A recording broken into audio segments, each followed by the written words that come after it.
90% du coltan, de l'étain et du tungstène exportés par le Rwanda sont en réalité introduits illégalement à partir de la RDC. Les revenus miniers du Rwanda s'élèvent aujourd'hui à 1,7 milliard de dollars. C'est 20 fois plus qu'au début des années 2000. Et bonsoir Demet. Alors le Rwanda a longtemps été un exemple de réussite. Qu'en est-il précisément aujourd'hui ?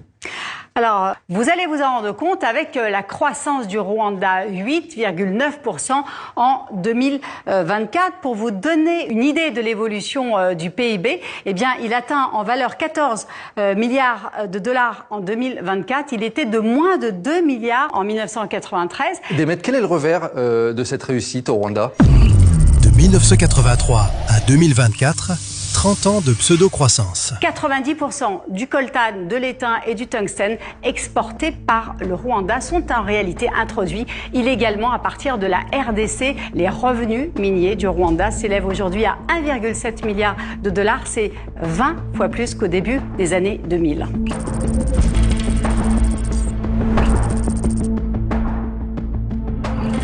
Pour la RDC, ces 3 décennies ne sont que le paravent d'un cycle sans fin.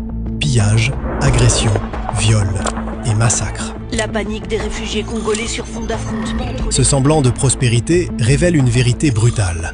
Depuis son ascension au pouvoir, Paul Kagame alimente délibérément l'instabilité pour pérenniser le pillage des ressources minières congolaises.